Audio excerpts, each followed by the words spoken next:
Hello, people. Welcome to the session. I'm Rashida Sarsi. We're here with the chemistry master teacher, and I hope सब मस्त होंगे, स्वस्थ होंगे.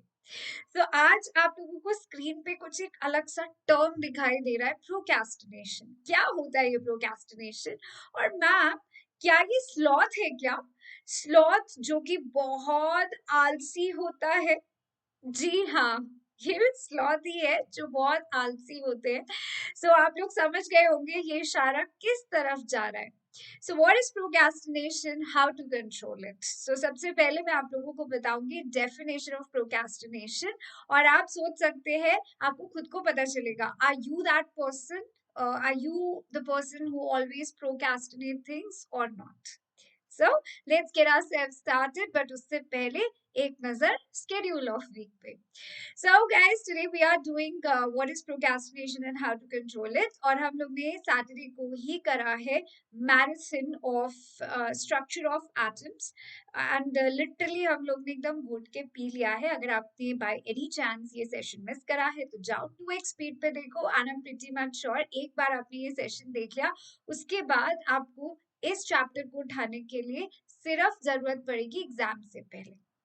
Okay, and we have also covered five most important and five common mistakes in chemistry for grade 9. तो अगर आप ये session देख लेते हैं तो आपको ये समझ में आएगा कि ऐसी कौन सी सिली मिस्टेक्स है जो आपको नहीं करना है और आपको ज्यादा ध्यान रखना है, एहतियात रखना है that you don't do those mistakes again and again, क्योंकि वो इतना कॉमन मिस्टेक्स हैं जो कि बच्चे करते ही करते हैं. Try not to do those mistakes. उसके लिए ये सेशन आपके काफी काम आएगा. Alright, guys. Moving on, let's learn about what is procrastination. Procrastination का मतलब होता है कि आप कल पे चीजें डालते जाओ. Postpone your task. Like, अरे यार आज नहीं कल करेंगे, आज नहीं यार कल करेंगे, है ना. ऐसा वाला एक होता है ना, आज तो यहाँ जाना है, कोई नहीं, हम लोग ये टॉपिक कल पढ़ लेंगे. कल तो टेस्ट भी नहीं है, परसों है, तैयारी कल से करेंगे. अरे अभी एग्जाम में बहुत टाइम है, तो अभी से क्या करेंगे, भूल जाएंगे. And you procrastinate things slowly and gradually. तो यही वाला प्रोक्रेस्टिनेशन आपको नहीं करना है. That's a bad sign of a student. So delaying and postponing your task to further days is not a good thing. और हम लोग ऐसा करते क्यों हैं? या तो आपके पास बहुत लैक ऑफ मोटिवेशन होता है कि आपको, you are not feeling motivated, you are so demotivated कि आपको मन ही नहीं करता है. हो सकता है एक रीजन ये हो सकता है आपके साथ है कि यार अगर मैंने पढ़ा या तो नहीं हो पाया, then what. Fear of failure, ये भी चीज आपको बार बार रोकती है कुछ भी करने से. And you try to just skip things for a longer time, उसको टालते रहते हो. पुअर टाइम मैनेजमेंट, कई बार आपके पास इतना टाइम नहीं बचता है कि जो चीजें इंपॉर्टेंट है आप उनको टाइम दे पाओ, and you just pick some other task. तो वो प्रायोरिटी इश्यूज भी है कि आप किस चीज को प्रायोरिटी देते हो. So give priority to things which are very very important. And time management में फिर आपको कभी कभी दिक्कत नहीं आएगी. So preference to short term pleasures over long term goals. अगर आप दूर का देखोगे, यू थिंक कि अच्छा भाई मुझे ये चाहिए, दिस इज माय डेस्टिनी, मुझे यहाँ पहुंचना है, तो अपने आप you will get a push. तो हो सकता है कि आप शॉर्ट टर्म प्लेजर्स में लग जाते हैं, you don't think about your long term goals. तब भी आप प्रोक्रास्टिनेट करते हैं, तब भी आप चीजों को टालने की कोशिश करते हैं. तो आप देखो, अगर आप इनमें से किसी भी पॉइंट के अंदर ड्रॉप कर रहे हो, किसी भी कैटेगरी में आप फॉल करते हैं या नहीं. And also do let me know in the chat box कि आप आज करें, कल, नो, व्हाट इज दैट, कल करे सो आज कर, आज करे सो अब वाली कैटेगरी में है. And you believe in this कि भाई जो काम है उसको आज ही खत्म करके फिनिश करो. So do let me know in the chat box. I would love to know about you guys. Okay, now what are the results of procrastination. अगर आप चीजें टालते जाओ तो उसका रिजल्ट क्या होगा? पहली चीज कि आप लोग की प्रोडक्टिविटी डिक्रीज हो जाएगी. लास्ट में आके अगर आप सोचोगे कि हम ये कर लेंगे, तो ऑब्वियसली आप जल्दबाजी में गलत पढ़ लेते हैं, जल्दबाजी में you try to skip topics कि अरे यार ये इंपॉर्टेंट नहीं है, इसको छोड़ देते हैं. But you never know guys, जो आप सोच के चलते हैं कि ये नहीं होगा और वही हो जाता है, then you feel so regretted. आपको इतना रिग्रेट होता है कि यार काश हम लोग पढ़ लेते, ये मैंने देखा था लेकिन मैंने पढ़ा नहीं, because of poor time management, increase stress. Definitely once you reach to that time जहाँ आपके पास काम बहुत ज्यादा है और टाइम कम रहता है, आपका stress level to another level होता है।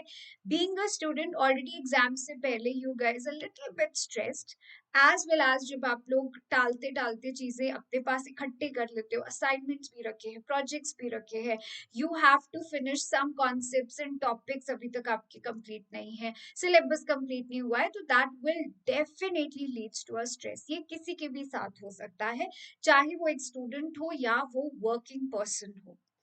Missed opportunities, you start missing opportunities, that is what the result of टालना या प्रोक्रास्टिनेशन। नाउ क्या स्ट्रैटेजीज है जिसे हम ये कंट्रोल कर सकते हैं, and I think this is not only for students, these are for adults also, कि हम लोग चीजें आगे पर ना टालें। तो इसको हम कैसे कंट्रोल कर सकते हैं? Number one, set your clear goals. आप लोग देखो कि आपको करना क्या है। तो अगर आपका गोल क्लियर है, आपका पाथ क्लियर है, तो आपको वो फॉलो करने में कोई दिक्कत नहीं है। होता ये है कि जब आप लोग को नहीं पता आपको जाना कहाँ है, तो you try to like skip out of that thing. आपको हर्डल पसंद नहीं आते, अच्छा ठीक है छोड़ो बाद में कर लेंगे, बट आपको पता है अच्छा मुझे आज मैथ्स की तैयारी करनी है, कल मैथ्स का टेस्ट है, तो आप देखो ना आपका गोल कितना क्लियर होता है, and you do that thing without any distraction, आप उस चीज में लग जाते हो।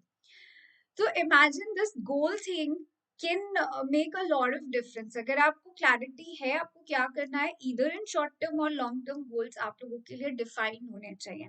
सो take little baby steps and try to complete those things.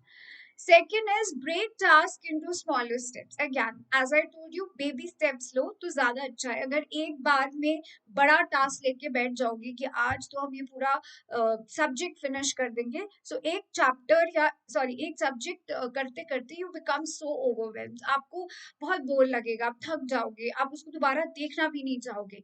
सो हमें उस सैचुरेशन लेवल तक नहीं जाना है। बीइंग अ स्टूडेंट आपको सब चीजें कवर करनी होती है। सो आपका वो लेवल ना आए कि जब आप बोर हो जाओ चीजों से या बर्न आउट हो जाओ, तो always divide it into small chunks and उनको मैनेजेबल स्टेप्स में कन्वर्ट कर दो कि आज मुझे इतना ही पढ़ना है, आज इतना ही करेंगे, मेरा आज ये चीज पढ़ने का मूड नहीं है तो पिक सम अदर थिंग, है ना। Focus on completing one step at a time. Multitasking is not good always, ठीक है, हर बार मल्टीटास्किंग सही बात नहीं है। Next is create a schedule, and जो भी स्केड्यूल की हम बात करते हैं ये मैनेजेबल स्केड्यूल होना चाहिए, थोड़ा सा रीजनेबल होना चाहिए जिसको हम लोग फॉलो कर सके। एंड ट्राई करो कि आप स्केड्यूल पर ही चलो। ऑब्वियस सी बात है कि आप पूरा साल एकदम स्केड्यूल पे नहीं चल सकते हो, but try to like at least stick to as much as possible.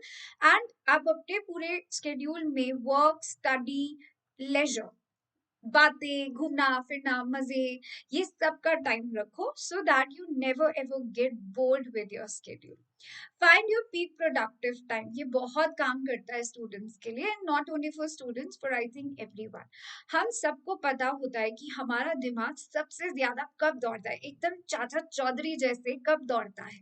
कईयों के लिए सुबह होता है, अर्ली मॉर्निंग, कईयों के लिए डे टाइम होता है, कईयों के लिए नाइट टाइम होता है। तो होते ना कि we are owl people, owl people, हम तो रात को जग के पढ़ते हैं, है ना। कई होते हैं हम लोग सुबह सुबह उठ जाते हैं।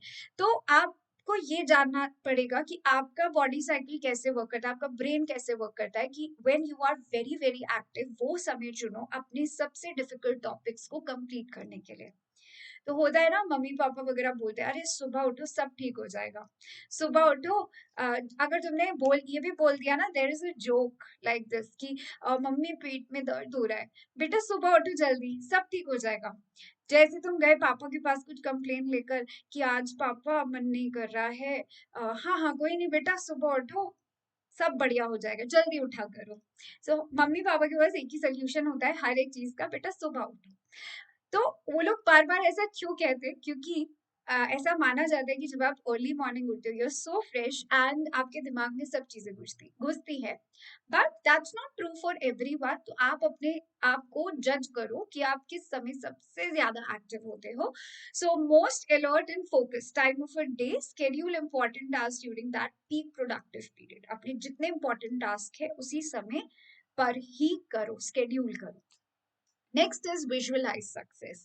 ये भी बड़ी अच्छी चीज है। मिठाई दिख रही है ना सामने कि क्या मिलने वाला है इससे, तो उधर की तरफ भागने को you will going to be very eager. अगर ये पता है कि हाँ बॉस मुझे इससे ये रिजल्ट मिलने वाला है, या एक सिंपल सा एग्जाम्पल है कि बेटा आप मार्क्स अच्छे ले आओ, हम आपको घूमने चलेंगे, है ना, जो जो आपने जगह बोली है हम वहां चलेंगे, but you have to get good marks. तो आप वर्क करने लगते हो, उसके उसके लिए आप मेहनत करने लगते हो, तो आप अपना सक्सेस विजुअलाइज करो कि अच्छा अगर मैं ये कर लूंगा या कर लूंगी तो I will be this, and मुझे इससे ये मिलेगा। So imagine positive outcomes of completing your task. Visualization definitely helps you to boost your motivation, और इस समय students को motivation की ही जरूरत होती है, and reduce fear and anxiety and associate that is associated with the task. I hope आप लोगों को समझ आया होगा, मजा आया होगा, एंड मुझे जरूर बताइएगा सबसे अच्छा पॉइंट आप लोग को आपके लिए क्या लगा, and try to follow the steps, and I am definitely sure कि ये जो प्रोक्रेस्टिनेशन टालने वाली चीजें हैं ये आप लोग अब से नहीं करेंगे। सो आज करे सो नो, काल करे सो आज कर, आज करे सो अब, right? So have that attitude, guys, and you will going to achieve success. So do you like this? If you really learn something, so like zarur kariyega session ko, and share it with your friends, and do subscribe it for more videos like this. This is me, Rashta Sirsevi, signing off. Thank you. Have a nice time. Stay safe, stay happy always. Bye. Take care.